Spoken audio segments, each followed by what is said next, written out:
Hindi Mahadev academy online class में आप सभी का स्वागत है। देखिए, आज का जो हिंदी का टॉपिक है दोस्तों, ये आज का ऐसा टॉपिक है जो 90% यानी 90% यूट्यूबर इस टॉपिक को लेते ही नहीं है, पढ़ाते ही नहीं है। आप सर्च करके देख लेना, नाम मात्र के लिए ये यूट्यूब पर मिलेगा। क्यों? क्योंकि ये एक ऐसा चैप्टर है, क्योंकि यहाँ से सीधे एग्जाम में क्वेश्चन मुश्किल है, लेकिन कुछ टॉपिक हैं जैसे शब्द यानी शुद्ध या अशुद्ध शब्द छांटिए तो, और शुद्ध वाक्य छांटिए। लेकिन इसमें क्या है, ये वहाँ पे जाके अटैच करता है। जैसे शुद्ध वाक्य छांटिए, तो शुद्ध वाक्य छांटने के लिए आप वाक्य पढ़ोगे, कम समझ में आएगा। लेकिन कुछ चैप्टर ऐसे हैं जो 3-4 टॉपिकों को मिलाकर अगर उनको पढ़ते हैं आप, तब शुद्ध वाक्य छांटेंगे तो आप अच्छे से पकड़ पाओगे।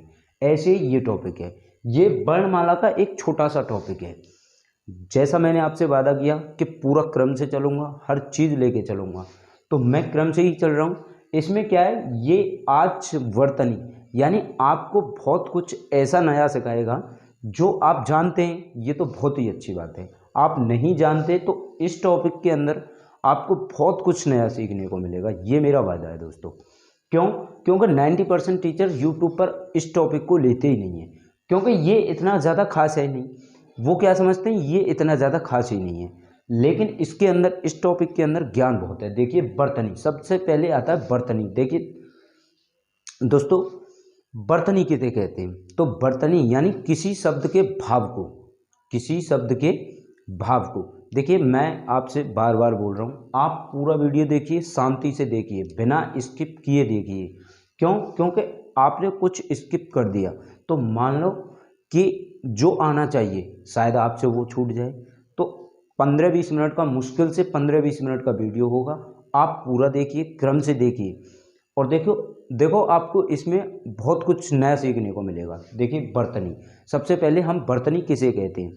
तो किसी शब्द को, किसी शब्द के भाव को बताने के लिए जिन अक्षरों का या वर्णों का प्रयोग किया जाता है बोलने में या लिखने में, तो उसे क्या कहते हैं? बर्तनी कहते हैं। अब यानी आप समझे, किसी शब्द के भाव को बताने के लिए जिन वर्णों का या जिन अक्षरों का प्रयोग किया जाता है उसे क्या कहते हैं? क्रम से प्रयोग किया जाता है, उसे क्या कहते हैं? बर्तनी कहते हैं। अब देखिए, अब बात आती है संयुक्त वर्ण की। किसकी? संयुक्त वर्ण की। 2 वर्णों से बना वर्ण संयुक्त वर्ण कहलाता है। किसकी? हम संयुक्त वर्ण की बात कर रहे हैं, तो 2 वर्णों से बना वर्ण क्या कहलाता है? संयुक्त वर्ण कहलाता है। संयुक्त कैसे कहते किसे हैं? संयुक्त यानी मिलने को, संयुक्त मिलना। और मिलेगा क्या? वर्णों की बात हो रही है तो 2 वर्ण ही तो मिलेंगे, तो 2 वर्णों से बना वर्ण संयुक्त वर्ण या अक्षर कहलाता है। अच्छा, नोट, कुछ वर्ण आधे नहीं लिखे जाते, कुछ वर्ण ऐसे होते हैं जो आधे नहीं लिखे जाते, जैसे य, छ, ट, ठ, ड, ढ, द, र, ह। ये क्या है? ये आधे नहीं लिखे जाते। अब ये आएंगे कैसे? तो देखिए, आगे देखते हैं। द का संयुक्त वर्ण रूप, द का संयुक्त वर्ण रूप। तो देखिए, द किस किस के साथ संयुक्त करेगा, यानी किस किस के साथ संयुक्त वर्ण बनेगा। तो देखिए, य, द, द्व, ध्वत, ध्वत, घ्यम। तो देखिए, इसमें क्या है? द आधा, य पूरा है। इसमें क्या है? 2 दाएं, एक आधा और एक पूरा, एक आधा और एक पूरा। देखिए, द्व, इसमें क्या है? द आधा और व पूरा, यानी जो दिख रहा है कि ये आधा है वो तो पूरा है, और जो पूरा है वो क्या है? वो आधा है। वह, इसमें क्या है? द आधा और भ पूरा। इसमें क्या है? द आधा और म पूरा। जैसे विद्या, जैसे विद्या, विद्या में क्या है? य पूरा है और द आधा है, य पूरा और द आधा है। उद्यान, उद्यान में य पूरा और द आधा। तो ऐसे ही विद्या में आ की मात्रा किस पे है? या पे, क्योंकि पूरा क्या है? या, और आधा क्या है? द। उद्यान में आ की मात्रा किस पे है? या पे, और आधा क्या है? द। जैसे द्वारका, द्वारका में ये द जो आपको पूरा दिख रहा है ये तो आधा है, और वह जो आधा दिख रहा है वो पूरा है। द्वारका, पद्मिनी। देखिए आप गूगल खोलना, यानी गूगल पे कीपैड निकालना हिंदी वाला, तो हिंदी वाला द पूरा लिखना और वह आधा लिखना। द्वारका लिखी नहीं जाएगी, सही द्वारका लिखी नहीं जाएगी, और वह पूरा लिखना और द आधा लिखना। और फिर आ की मात्रा, यानी आ की मात्रा किस पे आएगी, जो पूरा होगा।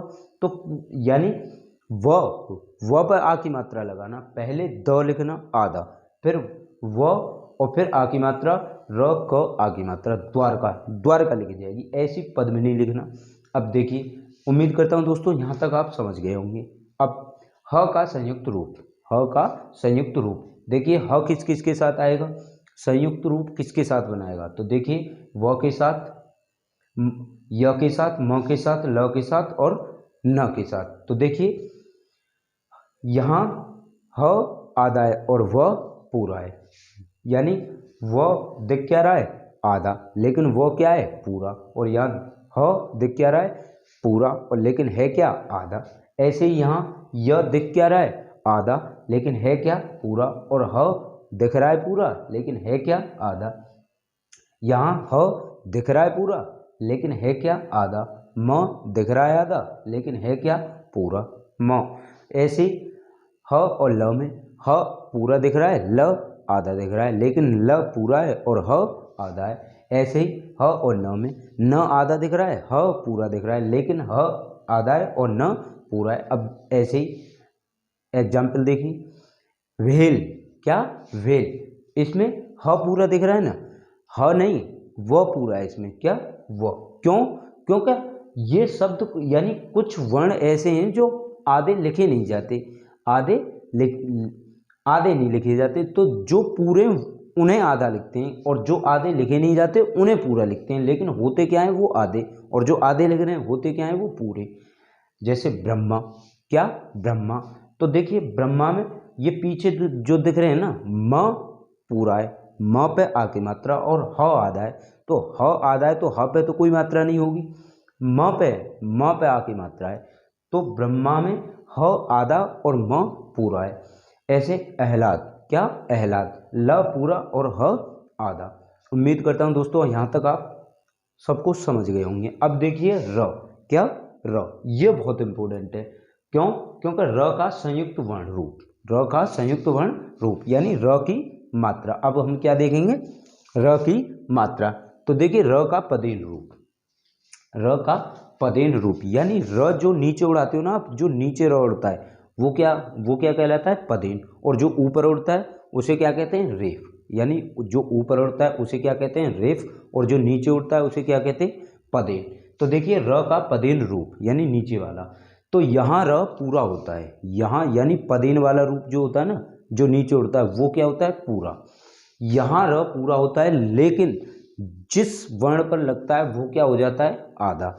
जैसे प्रकाश, प्रकाश में क्या है, प आधा और र पूरा है। क्रम, क्रम में क्या है, क पूरा और र आधा। ग्रह, ग्रह में क्या है, ग आधा और र पूरा। लेकिन दिख क्या रहे हैं कि र यहाँ आधा है, लेकिन आधा नहीं, ये पदेन वाला रूप है जो नीचे उड़ता है, यहाँ पूरा होता है र, और जिस अक्षर या वर्ण पर लग जाए वो क्या होता है, वो आधा हो जाता है। अब ऐसे ही गोलाकार वर्णों में, गोलाकार वर्ण क्या होते हैं, जैसे ड्रम हुआ, ट्रक हुआ, ड्राइवर हुआ। ये देखिए यहाँ र ऐसे लगता है, देखिए ट्रक, ड्रम, ड्राइवर और ड्रेस, ये क्या है, ये क्या है, ये भी पूरे हैं यहाँ पे, ये क्या है, ये भी पूरे हैं, लेकिन ट आधा है, ड आधा है। देखिए यहाँ लिखा है क्या, यहाँ र पूरा और प क ग ड ड, ये क्या है, आधे, और र क्या है, पूरे। अब देखिए रेफ, जो ऊपर उड़ता है उसे क्या बोलते हैं, रेफ, यानी र का रेफ रूप, र का रेफ रूप। तो देखिए यहाँ र आधा होता है, जो ऊपर उड़ता है वो क्या होता है, रेफ, और वो होता है आधा, यानी रेफ होता है आधा। तो यहाँ र आधा होता है, यह अपने पीछे वाले वर्ण पर जाकर लगता है, यह अपने पीछे वाले वर्ण पर जाकर लगता है। जैसे वर्ग, धार्मिक, कार्य, गर्मी, वर्षा, कर्म आदि, ऐसे बहुत सारे शब्द हैं ना। तो ये जो ऊपर उड़ रहा है ये क्या है, इसका ये क्या है, ये रेफ है, ये क्या है, रेफ है, र का रेफ। तो ये ऊपर जो उड़ा है ये आधा है, जो नीचे लगता है वो पूरा है।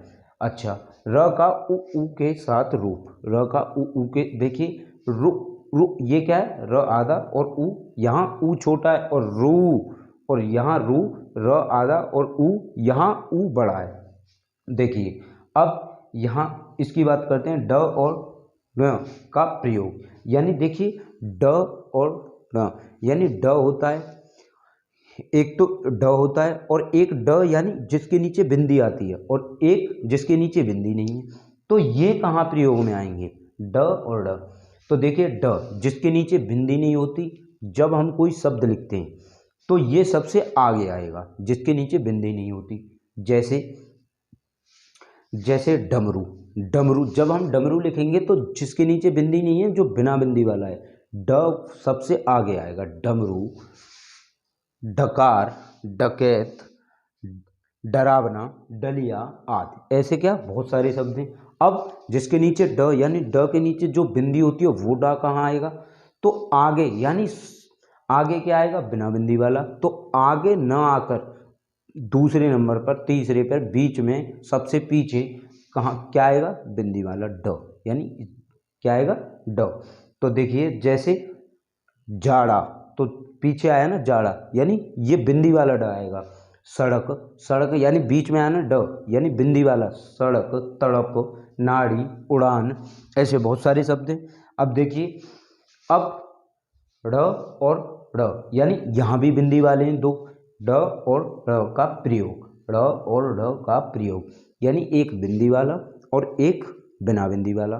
तो बिंदी वाला बीच में आएगा और बिना बिंदी वाला सबसे आगे, यानी शब्द में सबसे आगे आएगा, और बिंदी वाला बीच में या पीछे आएगा। जैसे ढोलक, ढोलक यानी बिना बिंदी वाला ढोलक, जब ढोलक लिखेंगे तो ड सबसे आएगा, सबसे आगे आएगा, यानी बिना बिंदी वाला। ढक्कन, ढाल, ये क्या है, ये सबसे आगे आएगा, यानी बिना बिंदी वाला। अब बिंदी वाला कहाँ आएगा, तो आगे न आकर बीच में या पीछे कहीं भी आ जाएगा। जैसे मेढक, मेढक में ड आया ना तो बिंदी वाला आएगा। पढ़ना, चढ़ना आदि, ऐसे बहुत सारे शब्द हैं। उम्मीद करता हूँ दोस्तों यहाँ तक आप समझ गए होंगे। आपको स्क्रीनशॉट लेना है, लीजिए।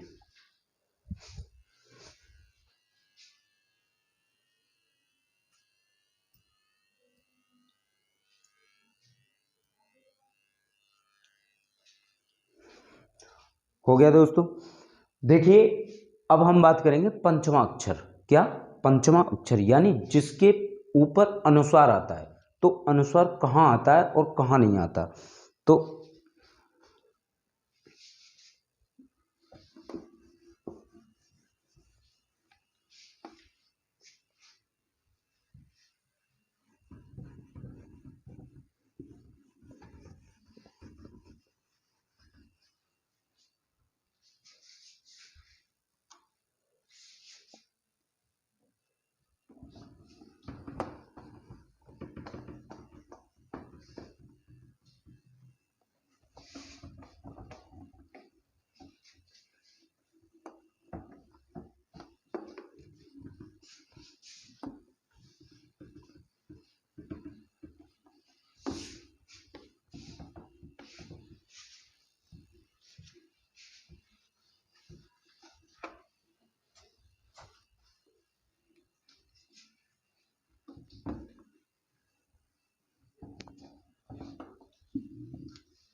क, ख, ग, घ,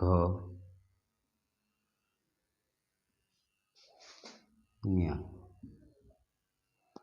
क, ख, ग, घ, ञ, च, छ, ज, झ, य,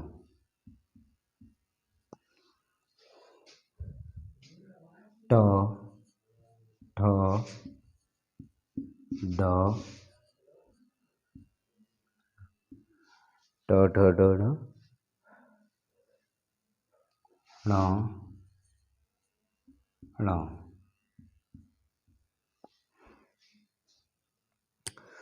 त, थ, द, ध, न, प, फ, भ, म, प, फ, प,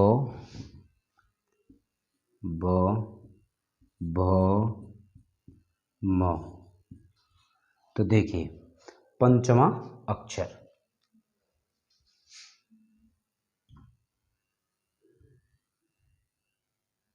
पंचमा अक्षर, पंचमा अक्षर, अक्षर, पंचमा अक्षर। तो लिखिए दोस्तों, यदि किसी शब्द में कोई पंचमाक्षर आधा आए, यदि किसी शब्द में, यदि किसी शब्द में, यदि किसी शब्द में पंचमा अक्षर, पंचमा अक्षर, पंचमा अक्षर आधा आए, आधा आए, और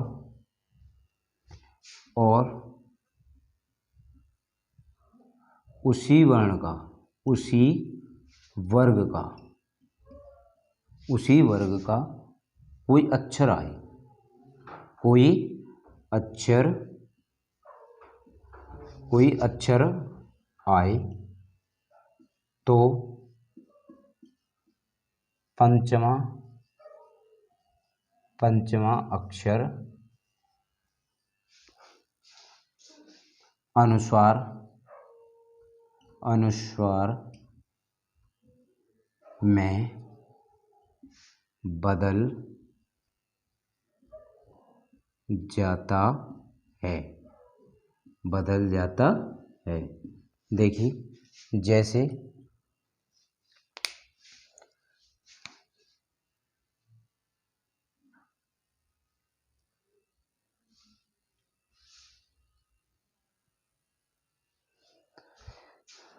जैसे गंगा, गंगा, गंगा, चंचल, चंचल, संबंध, संबंध और कंठ। तो देखिए पंचमाक्षर यानी पंचमाक्षर क्या है। देखिए यदि किसी शब्द में, यदि किसी शब्द में, जैसे ये शब्द है, ये क्या है, ये शब्द है, यदि किसी शब्द में पंचमाक्षर आधा आए, तो देखिए गंगा में ये पंचमाक्षर यानी गंगा में ये यहाँ आधा आ रहा है ना, आधा गंगा। अब देखिए चंचल में ये पंचमाक्षर आधा आ रहा है ना, चंचल में। संबंध में, संबंध में न आधा आ रहा है ना, संबंध में ये क्या है, न आधा आ रहा है ना, और म भी आधा है। म और न क्या है, पंचमाक्षर है और आधे हैं। तो इसी की बात चलेगी, यदि किसी शब्द में पंचमाक्षर आधा आए और उसी वर्ग का कोई अक्षर आए, उसी वर्ग का कोई अक्षर आ जाए, तो देखिए यहाँ गंगा में पंचमाक्षर आधा आया ना, और इसके तुरंत बाद ग आ गया, क्या, ग। लेकिन है क्या, ये उसी वर्ग यानी क वर्ग का है या नहीं, क वर्ग में, क वर्ग में ये पंचमाक्षर आधा है और ये तुरंत ग आ गया, क्या, ग। तो ये पंचमाक्षर किस में बदल जाएगा, अनुस्वार में। तो गंगा, क्या, गंगा, ऐसे लिखी जाएगी, क्या, गंगा। तो ये अनुस्वार किसकी वजह से आया, यानी ये पंचमाक्षर और इसी वर्ग में से, यानी पंचमाक्षर और इसी वर्ग में से ग यानी दूसरा कोई वर्ण आ गया। अब ऐसे ही चंचल, अब ये क्या है, चौवर्ग, चौवर्ग में से देखिए, चौवर्ग में से ये क्या है, आधा आया चंचल में। अब इसी वर्ग में से च आ गया, च। तो पंचमाक्षर आने की वजह से और ये तुरंत इसके बाद पंचमाक्षर के बाद उसी वर्ग में से च वर्ग में से च आ गया। तो देखिए चंचल, ये चंचल, तो ये किस में बदल गया, ये अनुस्वार में बदल गया। किस में, अनुस्वार में। अब देखिए संबंध, तो देखिए म पंचमाक्षर है और म में से ही ब आ गया, क्या, ब, ये पंचमाक्षर आया और प वर्ग में से, प वर्ग में से क्या, प वर्ग में से ब आया ना, ब। तो पंचमाक्षर आने की वजह से और उसी वर्ग में से ब आ गया, तो ये संबंध, यानी यहाँ किस में बदल जाएगा, अनुस्वार में। किस में, अनुस्वार में। संबंध किस में, अनुस्वार में। तो संबंध, संबंध, और यहाँ भी अनुसार आ जाएगा। क्यों, क्योंकि ये पंचमाक्षर ना आया और उसी में से ये ध आ गया, उसी वर्ग में से। तो किस में से, त वर्ग में से, त वर्ग में से संबंध। ऐसे ही कंठ, तो देखिए कंठ, तो देखिए ये पंचमाक्षर आ गया ण, कंठ में ण पंचमाक्षर आया और उसी में से ड, यानी ट वर्ग में से, ट वर्ग में से, तो ये ड आ गया। तो ये कंठ कैसे, अनुस्वार में बदल जाएगा, कंठ, कंठ। उम्मीद करता हूं दोस्तों आप समझ गए होंगे पंचमाक्षर क्या है। ये थी वर्तनी, ये छोटा सा एक टॉपिक था, मैंने सोचा ले लूं, इसे कोई नहीं लेता। अच्छा, उम्मीद करता हूं आपको सीखने को बहुत कुछ मिला होगा। फिर भी कोई डाउट है आप कमेंट बॉक्स में लिखिए, मैं आपका डाउट क्लियर करूंगा। बस आज के लिए इतना ही, थैंक यू।